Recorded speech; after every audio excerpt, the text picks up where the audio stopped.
Hi everyone, this is Priya Tiwari. Welcome to new Bharat family. आज से हम एक नए प्रोग्राम की शुरुआत कर रहे हैं जिसमें हम 12th की ज्योग्राफी को कवर करेंगे. तो आप सारी ही वीडियोस को अपनी बेटर अंडरस्टैंडिंग के लिए ज़रूर देखें और साथ ही अपने दोस्तों के साथ शेयर करना ना भूलें ताकि उन्हें भी इसका बेनिफिट मिल सके. ये मेरा ब्रीफ इंट्रोडक्शन है.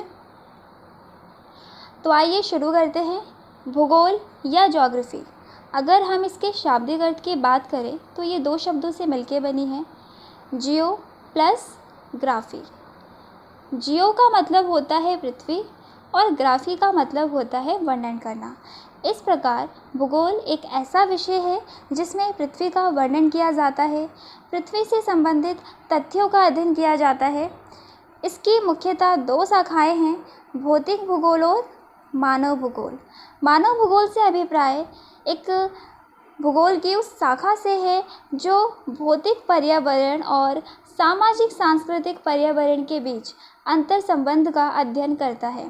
साधारण शब्दों में मानव भूगोल मानवीय गतिविधियों तथा पर्यावरण का एक दूसरे पर क्या प्रभाव पड़ा इस बात का अध्ययन करता है. इस प्रकार हम कह सकते हैं कि मानव भूगोल मनुष्य तथा उसके पर्यावरण के पारस्परिक संबंधों का बोध कराता है. अगर भूगोल की शाखा के अध्ययन की शुरुआत की बात करें तो वो 19वीं शताब्दी के अंत में चार्ल्स डार्विन की पुस्तक ऑरिजिन ऑफ स्पीसीज के प्रकाशन के समय हुई. इस पुस्तक के प्रकाशन के बाद लोगों की इस संबंध में जिज्ञासा बढ़ी कि कैसे मानवीय गतिविधियां पर्यावरण को प्रभावित कर रही हैं. एक काफ़ी प्रसिद्ध भूगोलवेत्ता रेडजेल के अनुसार मानव को जीवित रहने के लिए वातावरण से सहयोग प्राप्त करना अनिवार्य है. बिल्कुल, यदि मनुष्य को पर्यावरण की तरफ से अनुकूल दशाएं ना मिले तो मनुष्य का जीवन काफ़ी चुनौतीपूर्ण हो सकता है. उदाहरण के लिए यदि बहुत ज़्यादा बारिश हो जाती है तो वो बाढ़ की समस्या पैदा करती है.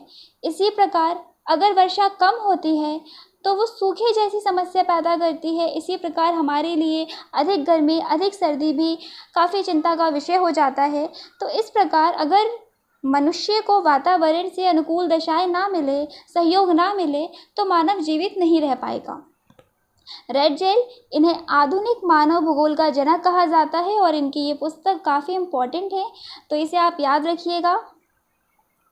अगर हम भौतिक भूगोल की बात करें तो भौतिक भूगोल से अभिप्राय भूगोल की उस शाखा से है जो पृथ्वी के भौतिक स्वरूप का अध्ययन करती है.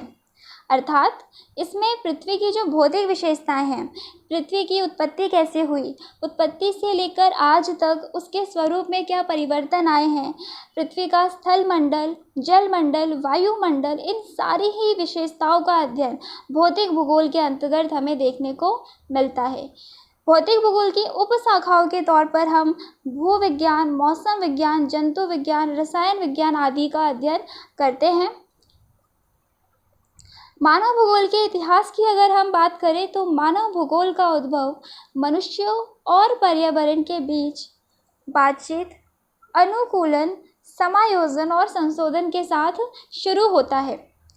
मनुष्य ने अपने आरंभिक चरण में जिस प्रकार प्राकृतिक संसाधनों का प्रयोग करना शुरू किया था, उस प्रयोग में तब से लेकर आज तक काफ़ी बदलाव आ चुके हैं. पहले मनुष्य प्राकृतिक संसाधनों का कम से कम उपयोग करके अपने जीवन का निर्वाह कर लेता था, परंतु आज विभिन्न प्रकार के तकनीकों के आविष्कार और अधिक से अधिक सुविधा प्राप्त करने की होड़ में मनुष्य ने प्राकृतिक संसाधनों का बहुत ही ज़्यादा प्रयोग करना शुरू कर दिया है. तो इस प्रकार हमें उसके प्रयोग में संशोधन देखने को मिलता है. तो मानव भूगोल के इतिहास में हम इन्हीं सारी बातों का अध्ययन करते हैं कि किस प्रकार प्रत्येक दौर में मनुष्य और पर्यावरण के आपसी संबंधों में परिवर्तन आता चला गया है और आज पर्यावरण के बहुत ज़्यादा दुरुपयोग की वजह से कई सारी प्राकृतिक पर्यावरणीय समस्याएं जो हैं वो हमें देखने को मिलती हैं, जैसे ग्लोबल वार्मिंग या वैश्विक ताप वृद्धि हो गया, जलवायु परिवर्तन, क्लाइमेट चेंज की समस्या हो गई. यहाँ पर एक बहुत ही महत्वपूर्ण दृष्टिकोण है कल्याणकारी या मानवतावादी विचारधारा, जो मुख्यतः फोकस करता है मनुष्य के कल्याण पर। अतः इस विचारधारा के अंतर्गत हम मनुष्य के आवासन, उसके रहन सहन, शिक्षा, स्वास्थ्य आदि तथ्यों पर फोकस करते हैं। उन तथ्यों पर हम अध्ययन करते हैं और उन्हें बेहतर बनाने की कोशिश करते हैं। तो इसी के साथ ये वीडियो का एंड है। जल्द ही फर्स्ट चैप्टर का सेकंड पार्ट अपलोड किया जाएगा। आप इस वीडियो को ज़रूर शेयर कीजिए। Thanks to all of you.